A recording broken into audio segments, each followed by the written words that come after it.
यदि हिंदी कमजोर है, बेटा हिंदी वैसे जिसकी कमजोर है वो उसकी कमी से कमजोर है। हिंदी ऐसी चीज है, अगर आपने 2 महीने इसकी क्लास ले ली ना तो बेटा आपकी हिंदी वीक नहीं रहेगी, ये मेरी गारंटी है। चाहे आपने कभी हिंदी नहीं पढ़ी है, चाहे आप पूरे अंग्रेज हो, तब भी हिंदी कमजोर नहीं रहेगी, क्योंकि आप दिन रात हिंदी बोल तो रहे हो। ठीक है, तो आपको सबसे आसान सब्जेक्ट जो सबसे आसानी से समझ में आता है वो हिंदी है।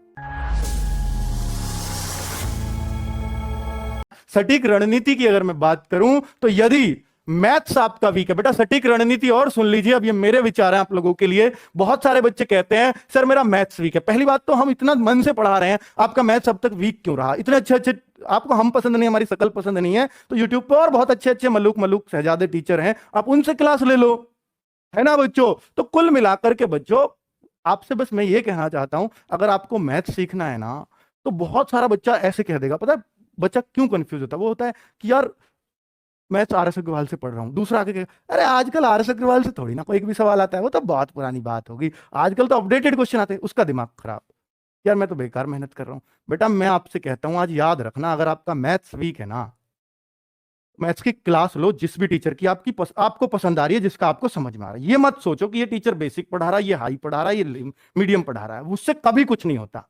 बस ये समझो मेरा इस टीचर की समझ में एक एक चीज आ रही है, तो मेरे को मैथ समझ में आ रहा है। और फिर दूसरा काम आता है, बुक कौन सी चूज करें। बुक वो चूज करो मार्केट से जो सबसे पतली हो और जिसके अधिकतर क्वेश्चंस को आप कर पाओ, सबसे आसान क्वेश्चन जिसमें दिए हो।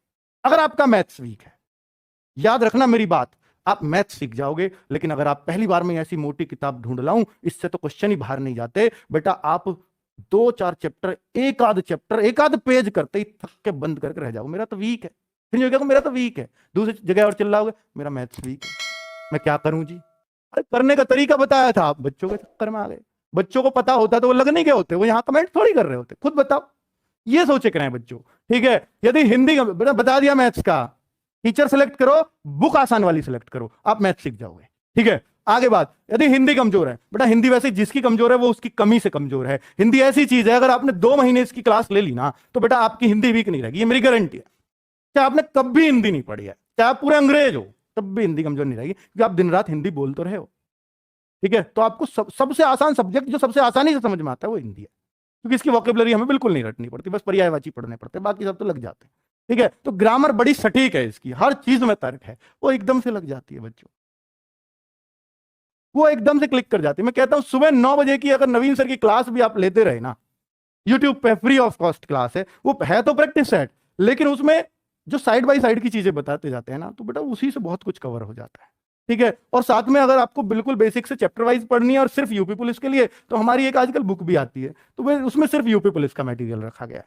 ठीक है, तो हिंदी की बुक आपको मिल जाएगी अगर आप चाहो तो। हिंदी वीक है तो बेटा ये काम करो, मैथ्स वीक का बता दिया। जीएस पढ़ने का मन नहीं करता, जीएस किसी की वीक नहीं होती, वीक उसकी होती है जिसका जीएस पढ़ने का मन नहीं करता, याद रखना ये बात। अगर जीएस आपने पढ़ने का मन ही नहीं कर रहा तो आपकी वीक रहेगी। अब इसके लिए क्या करें बच्चों? जीएस के बहुत सारे सब्जेक्ट, बहुत सारे पहलू हैं, बहुत सारी क्लासेस इसी की वजह से बढ़ती हैं। तो मैं आपसे ये कहता हूं कि जीएस में आप पहले ये देखिए, आपका सबसे ज्यादा मजा आपको किसको पढ़ने में आता है? हिस्ट्री, ज्योग्राफी, इकोनॉमिक्स, आपको पॉलिटी, सबसे पहले ये देखिए कि आपको सबसे ज्यादा मजा किसको पढ़ने में आता है। तो आपको लगता है हिस्ट्री पढ़ने में आता है, तो हिस्ट्री पढ़िए, पहले एक पोर्शन को खत्म कर दीजिए। फिर उसके साथ देखिए, जब भी आप किसी टीचर की क्लास से पढ़ रहे हैं तो आपको साथ में बुक रखनी चाहिए, और उसमें देखो टीचर ने क्या क्या इसमें से पढ़ाया है, और चाहे उन्हीं लाइनों को अंडरलाइन कर लो उसमें से, ये मुझे पता चल गई, ये पता चल गई। जो नहीं पता चले उनको छोड़ दो, आपके टीचर ने नहीं पढ़ाई वो नहीं रहेंगे, छोड़ दो, कोई दिक्कत नहीं, नजर पड़ जाती है तुम्हारी। ठीक है, तो उस तरह से एक एक सब्जेक्ट के पीछे पढ़ना पड़ता है बच्चों, थोड़ा थोड़ा पढ़ जाओ बस। और मैं कहता हूं बच्चों, अगर आपको टीचर से भी नहीं पढ़ना, आपको बहुत शॉर्ट में पढ़ना है, तो हमारी येलो बुक आती है जीके की, अगर किसी ने पढ़ी हो तो बेटा आपको भी पता है कि एग्जाम में जितना किसी भी बुक से मिलता है उसका इतनी पतली बुक से मिल जाता है, और पतली बुक तो पढ़ी जा सकती है, कोई बड़ी बात नहीं।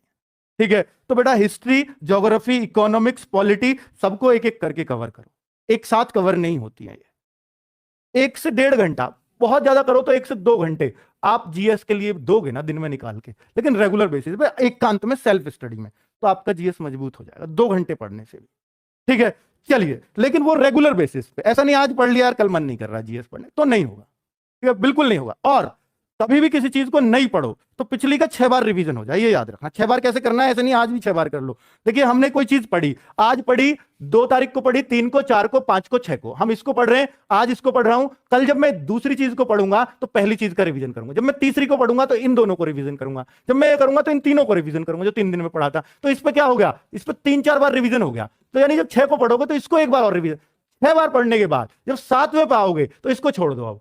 अब जो 2 तारीख को पढ़ा था, 3 को, 4 को, 5 को, 6 को, 7 को पढ़ो।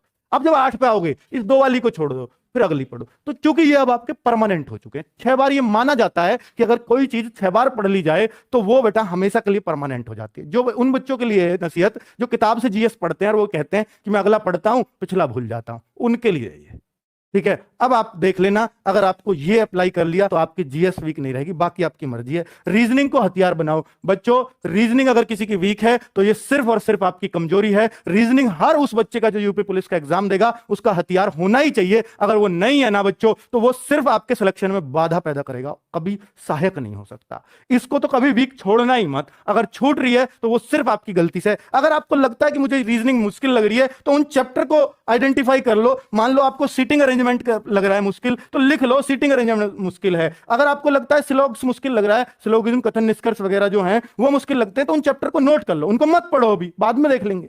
बाकी को तो पढ़ो।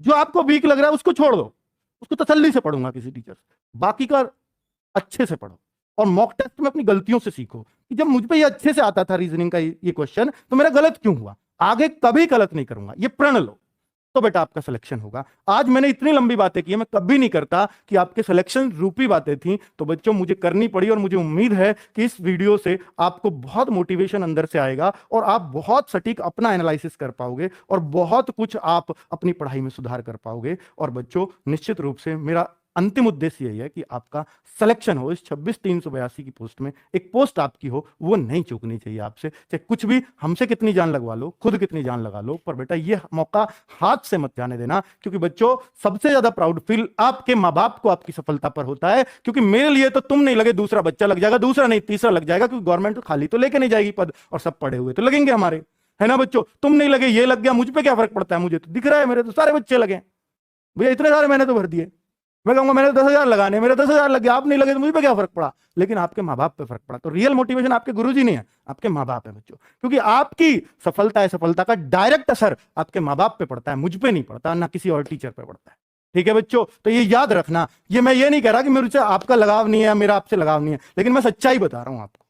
ठीक है, तो आपका रियल मोटिवेशन वही है। और जब भी आपका मोटिवेशन डाउन हो, एक बार देख लेना उनको कि वो कितनी आस से आपकी तरफ देखते हैं और वो कितनी उम्मीदें आपसे रखते हैं और कितनी उम्मीदों से आपको समय दे रहे हैं।